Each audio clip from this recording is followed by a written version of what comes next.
علينا إنك أنت التواب الرحيم بربي قيامي لا بنفسي ولا السوى فشكري له سبحانه وثنائي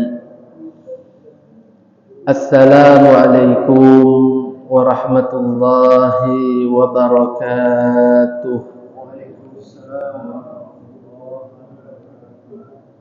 Alhamdulillah, puji syukur kehadirat Allah Subhanahu wa ta'ala yang sampai saat ini masih memperkenankan kita bersama untuk melaksanakan kegiatan-kegiatan yang mulia, kegiatan-kegiatan yang kita yakini akan membuat kita menjadi orang-orang yang beruntung di akhirat nanti. Yang juga kita yakini kegiatan semacam inilah yang akan membuat kita memiliki bekal untuk menjalani kehidupan di dunia ini dengan cara terbaik dan juga dengan kebijaksanaan sesuai dengan pedoman Al-Quran, juga pedoman hadisnya Rasulullah sallallahu alaihi wasallam. Di zaman ini banyak orang-orang mencari pedoman hidup melalui internet, melalui media sosial. Berbagai macam pedoman ada. Tidak semuanya benar, juga tidak semuanya salah. Tidak semuanya meleset, juga tidak semuanya tepat sasaran. Ada yang benar dan tentu ada yang tidak. Bagaimana kita memfilternya? Sepertinya agak sulit. Cari pedoman hidup dari medsos, dari internet. Ada yang benar, ada yang tidak. Di antara yang tidak benar apa? Tidak boleh bilang tidak kepada anak. Di antaranya apalagi? Tidak boleh memarahi anak. Anak itu tidak boleh dimarahi. Ya berarti tidak boleh diatur anak itu. Kalau anak 1, 2, 3, sampai 4 atau sampai 5 tahun ya benar, tidak perlu dimarahi. Memang usia 5 tahun ke bawah ya itu adalah usia pembentukan logika seorang anak, belum bisa diajak mikir seperti kita. Cuman kalau sudah 7 tahun, sudah tamyiz itu, kalau memang perlu diarahkan, bahkan sedikit perlu dimarahi, ya kenapa tidak? Apalagi sudah 10 tahun masih tidak nurut sama orang tua. Nabi saja ajarkan 10 tahun anak disuruh sholat tak mau, pukul kata Nabi. Apa Nabi salah ngajarkan? Tidak mungkin. Nabi Muhammad itu ma yantiqu 'anil hawa in huwa illa wahyu yuha. Tidak ada perkataan beliau yang beliau ucapkan sesuai hasrat dan keinginan pribadinya. Tidak ada itu. Kata Allah begitu. In huwa illa wahyu yuha, melainkan apa yang beliau katakan juga sebenarnya adalah wahyu yang Allah beri kepada beliau. Jadi Nabi Muhammad itu selalu dituntun dan dibimbing oleh Allah. Makanya segala perkataannya tidak ada yang dusta, bahkan tak ada yang meleset. Kalau kita manusia biasa kadang-kadang berusaha supaya tidak dusta gitu kan. Tapi kadang-kadang informasi yang kita beri kepada orang lain yang sudah kita usahakan supaya jujur dalam berkata, dalam menyampaikannya, kadang-kadang meleset informasi kita tuh. Tidak sesuai fakta ya, karena kita juga tidak memahaminya secara atau sesuai dengan faktanya. Tapi kalau Nabi tak pernah berdusta, bahkan selalu sesuai dengan fakta apa yang beliau sampaikan, tidak pernah meleset. Di antara ajaran Nabi masalah parenting ya, Nabi ngajar kena ada pak parenting di Islam itu, bukan tidak hati. Segala macam ajaran itu ada di Islam. Jangan ke masalah parenting, didik anak itu penting, didik anak itu. Jangan kan itu masuk toilet lagi ada aturannya dalam agama kita. masuk ke tempat yang paling kotor saja, tempat bersarangnya syaitan saja, lagi ada panduannya dalam agama kita, apalagi hal yang memang menurut kita penting. Nah, parenting Islam ada, dalam Al-Quran ada, dalam hadis ada. Apa ada dalam Quran bilang jangan bilang tidak ke anak, jangan memarahi anak, apa ada? Hati. Justru wasiat Luqman Al-Hakim yang disebut oleh Allah di dalam Al-Quran, apa wasiat Luqman kepada anaknya? La tusyrik billah, jangan kamu menyekutukan Allah. Itu bilang jangan ke anak. Allah sampaikan lagi itu kisah, Allah tuliskan lagi di dalam Al-Quran itu wasiat. Tidak jadi masalah. Tidak kemudian Allah beri penjelasan di ujung, ini tidak benar. Kenapa? Bilang jangan ke anak. Tidak boleh. Itulah Pak. Jadinya anak-anak kita susah dengar omongan. Gara-gara salah pola asuh. Kok bisa belajar ilmu parentingnya mentah-mentah ditelan dari medsos? Tidak semuanya salah, tidak. Tapi ada sebagian hal yang tidak sesuai dengan Al-Quran, juga tidak sesuai dengan hadis. Di antaranya itu tadi. Jadi kalau Nabi ajarkan anak kita suruh sholat umur 10 tahun, 7 tahun suruh sholat, 10 tahun disuruh sholat masih tak mau, pukul dengan pukulan yang ringan, ghairi mubarrih, yang tidak meninggalkan bekas apapun, ya sekedar menakut-nakuti supaya dia mau laksanakan sholat itu, ya untuk kebaikan dia di saat dia dewasa nanti, begitu kan?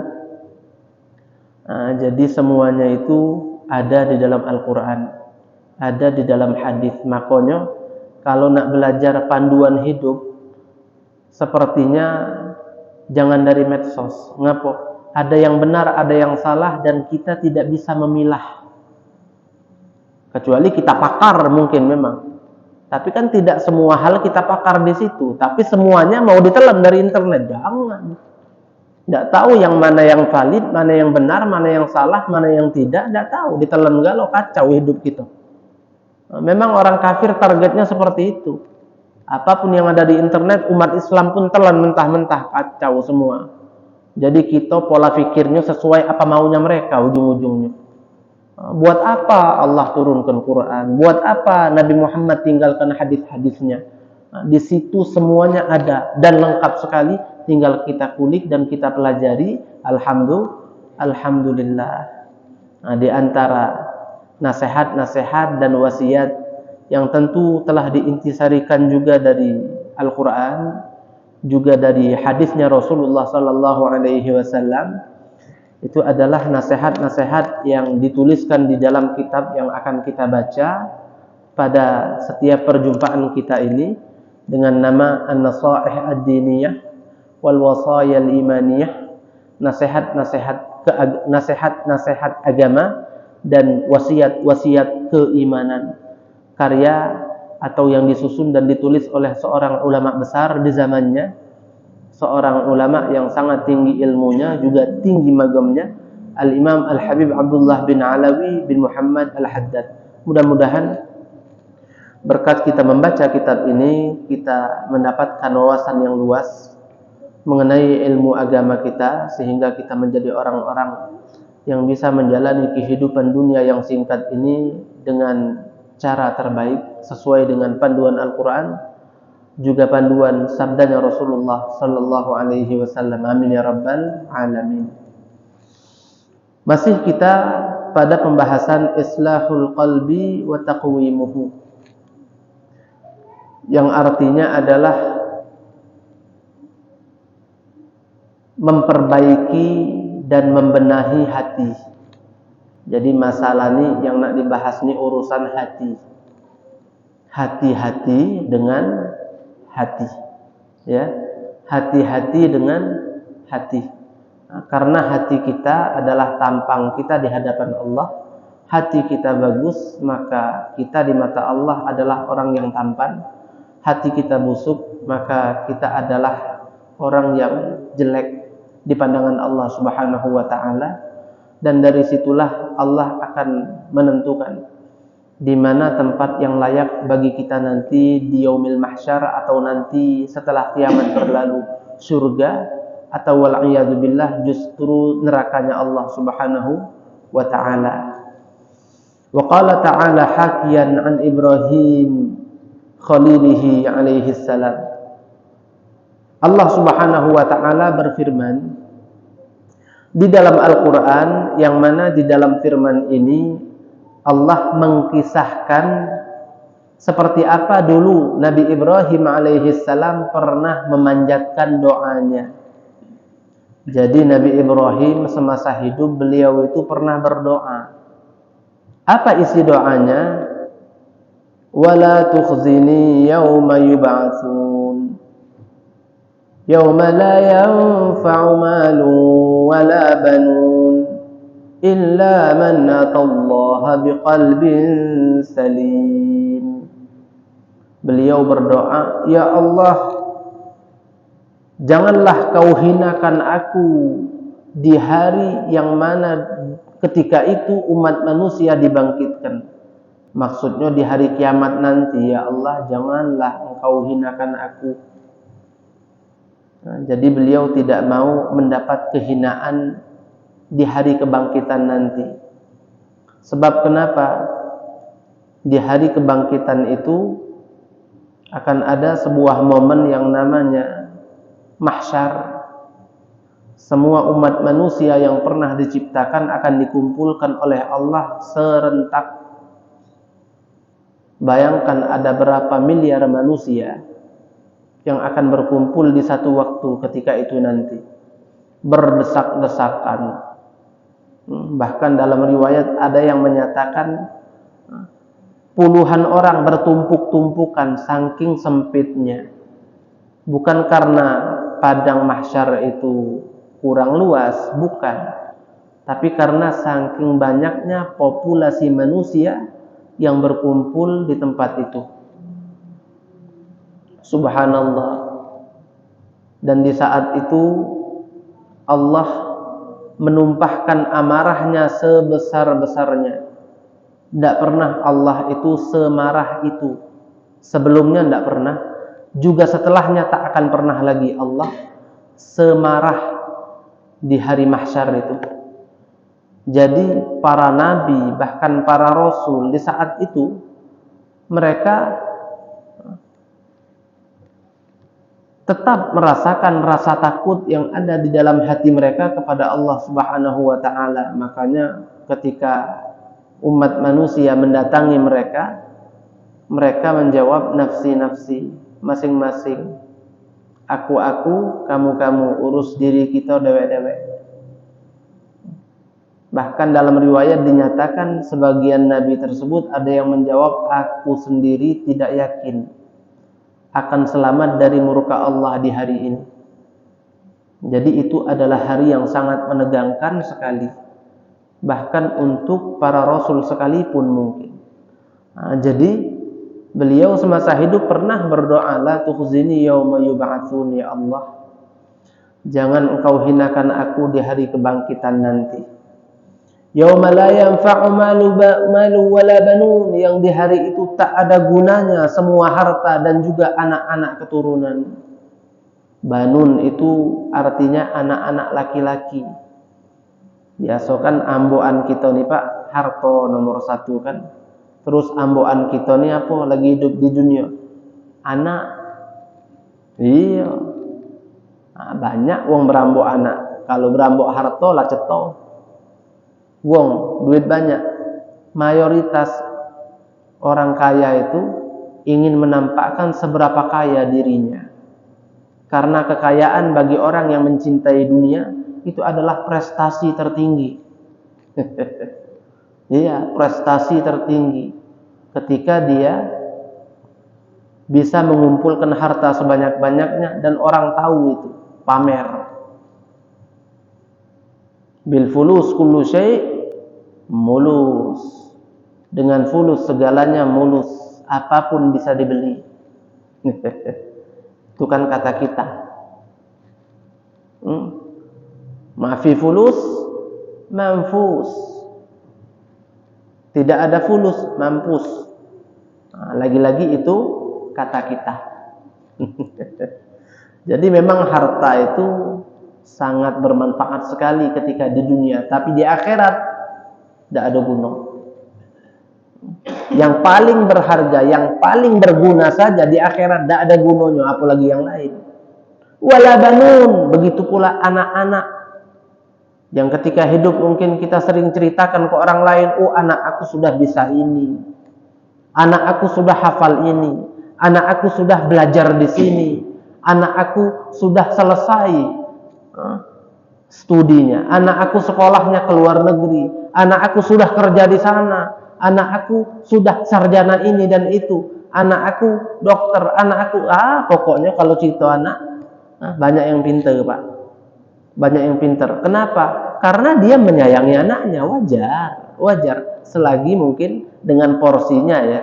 Kalau sudah berlebih kan uang enak juga. Nah, jadi intinya anak-anak itu yang selalu kita bangga-banggakan, sama seperti harta.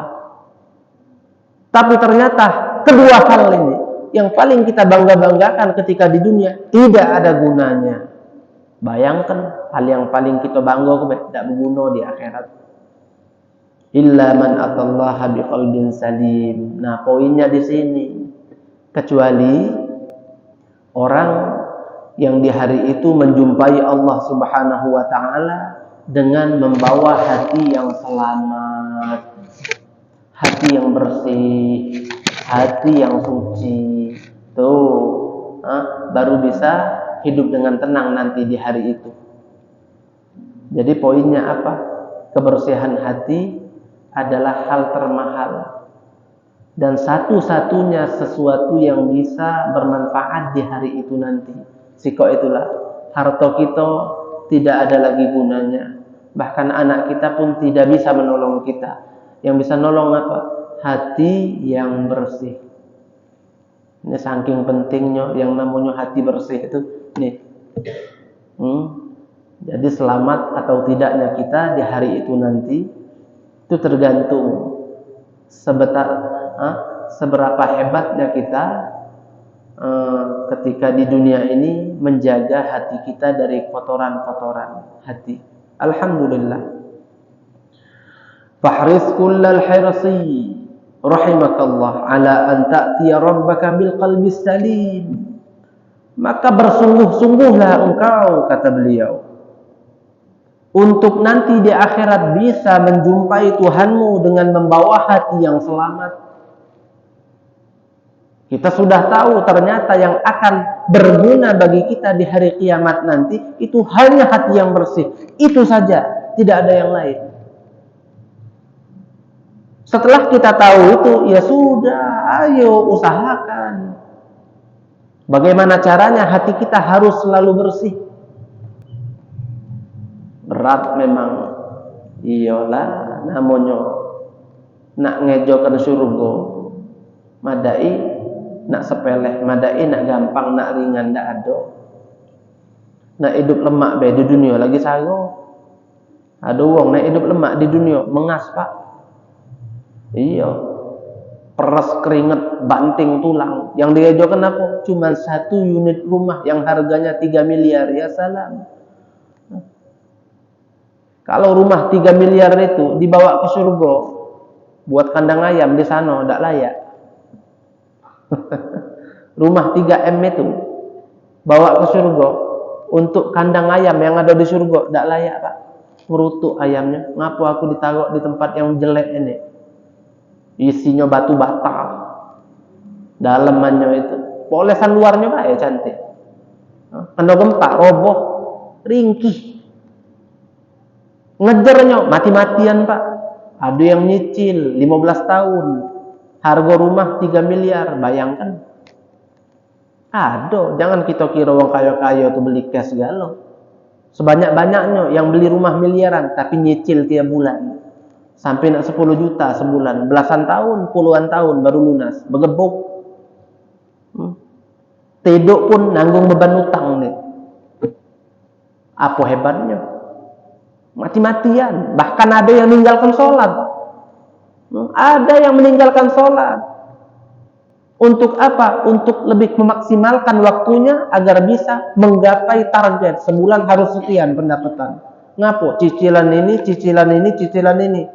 Mobil, rumah, asuransi, dan lain sebagainya. Sampai sholatnya tinggal, ya salah. Ngejo kenapa? Itu tadi. Peras keringat, banting tulang, mati-matian untuk mengejar itu. Mau. Tapi kok untuk mengejar surga mau ringan. Untuk mengejar surga tak mau repot. Nah, mana kita punya otak? Iya, makanya untuk menggapai surga itu, subhanallah, kita harus capek. Bangun pagi-pagi, udah harus sholat. Nanti zuhur siang-siang, sampai ada istilahnya isoma, bukan ima. Kalau ima itu istirahat makan, isoma istirahat, sholat, makan setengah jam. Alang sempitnya setengah jam baik. Nah sudah, tidak apa-apa.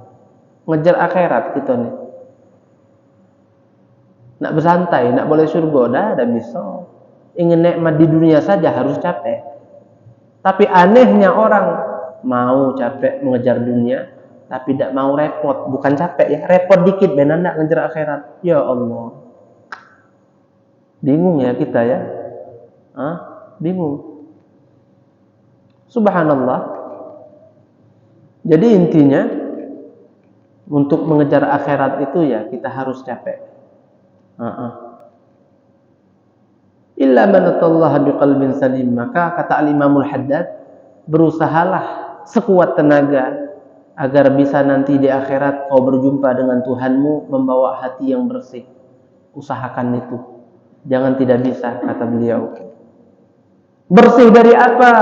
Minasyirik. Yang pertama, jangan ada kemusyrikan yang bersemayam di dalam hati kita. Apa saja itu? Ya, percaya dengan dukun, percaya dengan ramalan, percaya dengan zodiak, ya kan? Oh, bintang aku Gemini. Oh, kalau aku Scorpion. Oh, jengok ramalan yang bulan ini. Nah, kau taknya bakal kena dapat duit ini. Oh, kau kalau percintaan ini agak kusut ini, bisa putus. Percaya dia. Apa ada ajaran dari Nabi itu? Tidak ngerti. Dalam Al-Quran ada. Wallahu a'lam. Dari mana itu ya? Jadi itu adalah termasuk di antara upaya-upaya musuh-musuh kita untuk menipu kita. Bahkan bukan otak kita lagi yang nak ditipu, hati kita. Biar ada kemusyrikan, ada kepercayaan pada selain Allah, pada takdir kita. Padahal Allahul Muqaddir, Wallahul Mudabbir. Allah yang menentukan, Allah yang memutuskan. Catatan takdir itu sepenuhnya di tangan Allah. Itu tidak boleh kita percaya dengan hal-hal itu. Bahaya itu. Termasuk penyakit hati, bukan termasuk lagi, bukan. Memang penyakit hati paling parah itu, paling serem. Bisa menjerumuskan orang ke dalam api neraka. Kalau syirik itu bahkan apa? Bisa kekal dalam neraka. Kalau sampai bisa keluar agama ya, wal'iyadzubillah. Serem.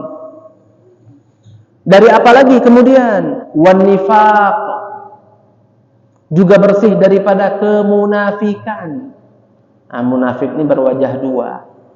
Kalau zaman dulu itu ada betul orang-orang munafik di zaman Nabi, mereka mengaku sebagai orang Islam, tapi sebenarnya mereka masih berkomplot dengan orang-orang kafir. Buat apa ngaku jadi muslim? Biar bisa menjadi penyusup, biar tahu apa rencana Nabi Muhammad ke depan, agar bisa dibocorkan kepada orang-orang yang memusuhi Nabi Muhammad sallallahu alaihi wasallam. Itu munafik yang original, Pak. Itu munafik yang original, munafik asli itu. Munafik asli. Merekalah yang kata Allah, innal munafiqina fid darkil asfali minan nar. Sesungguhnya orang-orang munafik itu tempatnya nanti adalah neraka paling bawah. Neraka paling bawah tempat mereka itu. Lebih parah daripada orang kafir biasa. Ngapa? Orang kafir udah terang-terangan kita dengan mudah bisa menjaga diri dari serangan mereka, dari gangguan mereka. Tapi yang munafik ini masuk ke dalam tubuh kita mereka untuk memporak-porandakan kita dari dalam. Ini lebih kejam ini. Makanya Allah lebih benci kepada mereka. Ini munafik yang original. Ada lagi munafik yang KW1, ada yang KW2, ada yang KW3. Apa kata Nabi? 3 sifat yang biasa dimiliki oleh orang munafik. Idza hadatsa kadzaba. Kalau bicara dusta. Nah, boleh kita koreksi diri ya. Idza hadatsa kadzaba. Kalau berbicara dia akan berdusta. Wa idza wa'ada akhlafa. Kalau sudah berjanji biasa akan dia ingkari. Ingkar janji itulah, muat janji gampang, tapi tidak pernah atau jarang janji-janjinya ditepati. Ini bukan bahas masalah pilkada atau pemilu Pak tidak kita bahas itu tidak. Siapapun, walaupun kita tidak nyalon boleh kita pikirkan, adakah mungkin janji yang pernah kita buat atau banyak janji yang pernah kita buat tapi kita ingkari semua. Kita tidak tunaikan sebagaimana mestinya. Wa idza tumina khon. Ini yang ketiga. Kalau diberi amanat, dia akan berkhianat. Itu. Kalau diberi amanat, dia akan berkhianat. Alhamdulillah Pak, kita sudah jadi pejabat. Alhamdulillah. Alhamdulillah. Sekali lagi alhamdulillah, makasih banyak ya Allah. Kau tidak jadikan kami pejabat. Bukan pejabat itu buruk, bukan pejabat itu hina. Bukan pejabat itu tidak disukai Allah, bukan. Tapi pejabat itu ujiannya dan rintangannya berat. Mungkin kalau saya tidak kuat. Kalau yang mereka yang sudah menjabat, ya mudah-mudahan Allah kuatkan. Tapi kalau saya pribadi tidak kuat, sulit. Jadi 3 ini boleh kita koreksi. Adakah salah satunya ada di dalam diri kita? Kalau ada, cepat-cepat kita buang itu jauh-jauh. Kenapa? Itu sifat dan ciri khasnya orang munafik. Artinya ada yang tak beres dalam hati kita. Takutnya di akhirat akan membawa kesengsaraan. Syirik dan kemunafikan. Kemudian bid'ah. Daripada kebid'ahan. Bid'ah ini apa sih? Bid'ah itu sesuatu yang tidak ada ajarannya di zaman Nabi. Itu ya. Bid'ah yang selama ini kita pahami. Di zaman Nabi tidak ada ajarannya. No maulid tuh kata orang bid'ah. Kaget dulu. Santai-santai. Jangan langsung kita vonis maulid itu bid'ah. Ngisi maulid dulu apa? Kalau nak tahu makanan tuh enak apa tidak? Makan nian makanan tuh. Jangan cuma lihat labelnya. Jangan cuma lihat bungkusnya. Begitu kan? Maulid itu di dalamnya berzikir bersama. Boleh tak berzikir bersama? Zaman Nabi ada. Bukan nak kati. Apa? Kemudian dalam maulid. Ada organ tunggal dalam maulid. Kati. Nah kalau organ tunggal taruhlah. Zaman Nabi tak tahu ada tak kan? Tapi yang jelas maulid itu isinya dari A sampai Z kita tahu. Apa? Berzikir bersama. Ada ajarannya di zaman Nabi? Ada. Terus membaca Al-Quran biasa ada qori. Ada tak model itu zaman Nabi? Nabi bahkan Al-Quran, idza quri'al Qur'anu fastami'u lah. Mendengarkan ayat suci Al-Quran yang dilantunkan itu diperintahkan dalam Al-Quran. Quran ngajarkan, bukan lagi di zaman Nabi ini. Quran itu qadim. Jadi bukan bid'ah ya itu ya. Terus apalagi isinya? Salawatan bersama. Apa tidak boleh? Salawat itu termasuk dari zikir. Zaman dulu ada sahabat Nabi kumpul bersama, zikir bersama di dekat Nabi, Nabi biarkan. Artinya Nabi merestui. Mau dibilang bid'ah jadi maulid? Tidak. Terus apa lagi? Apa lagi? Di dalam maulid itu ada ceramah agama di ujung, ya. Ceramah agama. Lah Nabi Muhammad gawe beliau itu ceramah terus untuk memberikan arahan kepada para sahabatnya. Bahkan yang disebut di dalam ceramahnya, para penceramah yang ada di acara-acara maulid adalah kisah-kisah Nabi Muhammad Sallallahu Alaihi Wasallam. Apa tidak boleh? Tentu sangat boleh, bahkan sangat dianjurkan. Sampai ada yang bilang acara maulid itu hampir-hampir bisa dibilang wajib. Kenapa? Karena orang itu wajib mengenali Nabi Muhammad. Wajib, dalam kitab I'anatul Talibin dinyatakan, Fathul Mu'in. Orang wajib mengenali Nabi Muhammad, dan dia wajib mengenalkan Nabi Muhammad itu siapa kepada anak-anaknya. Wajib. Dan zaman sekarang orang nak kenal dari mana Nabi Muhammad? Kecuali lewat acara maulid. Majelis ta'lim mungkin. Kalau majelisnya majelis sirah. Begitu kan? Makanya ada yang bilang sampai hampir-hampir saja acara maulid itu bisa dihukumi wajib. Kok dibilang bid'ah? Yang bilang bid'ah itu tuh hukum yang dia buat itu bid'ah. Bid'ah, teriak bid'ah, aneh kan? Iya. Jadi begitu. Tapi kan maulidan kati zaman Nabi, ya sudah, tidak usah sebut maulidan, sudah. Hapus be namanya, selesai. Apalah salahnya sebuah nama itu? Gara-gara maulidan, terus maulidan dulu dak kati di zaman Nabi, ya nama kata-kata maulidan itu tidak ada memang di zaman Nabi. Cuman semua prosesi yang ada di dalamnya dianjurkan dan ada di zaman Nabi. Cuman kan maulidan dak kati, no masih ngotot pasal namo bae. Ya sudah, hapus bae namanya, sudah. Yuk kita kumpul, ngapoi salawatan. Kita kumpul ngapoi baca Quran. Kita kumpul ngapoi dengar kisah Nabi. Selesai. Nak ngomong bid'ah dia. Ya. Jadi gara-gara namanya bae baru ada penyebutan itu tuh lah jadi bid'ah, berarti salah berarti namanya tuh. Bukan prosesinya yang salah. Kalau itu boleh dikatakan salah, tidak juga. Aneh kan jadi kan?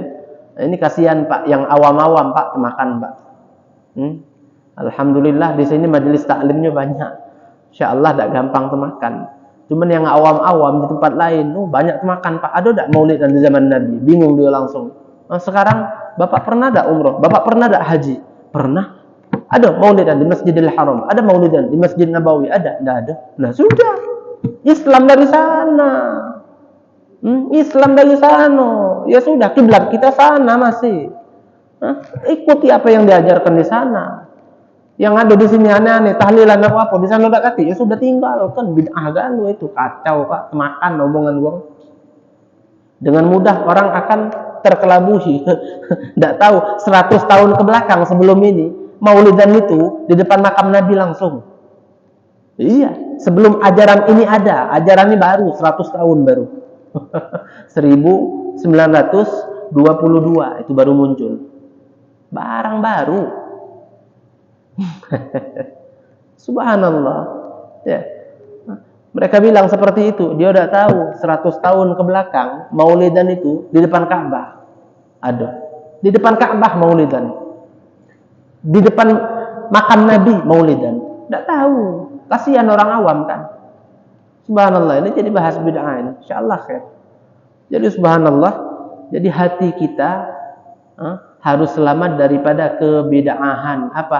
Hal yang tidak pernah diajarkan Nabi, jangan pernah kita yakini. Adapun maulidan bukan bid'ah. Yang ngatoi maulid itu bid'ah, tuh ajaran dia tuh yang bid'ah. Baru ada. Baru 100 tahun, Pak. Nabi lah 1400 tahun lalu. Ajaran dia baru 100 tahun. Barang baru nian, barang baru. Baru satu dekade baru. Satu abad ya. Baru 1 abad ajarannya. Bid'ah itu ajaran itu. Nian. Jadi ajaran mereka, bahkan pijakan mereka dalam berakidah itu bid'ah. Kenapa? Sangat baru adanya. Jangankan tidak kati di zaman Nabi, baru nih ya adanya tuh. Tualah kakek kita yang nomor 2 kali. Kakek kita, abahnya lagi itu lebih tua dari ajaran itu. Jadi subhanallah. Yang model ini Pak, yang kita sampaikan ini boleh sampai ke keluarga kita.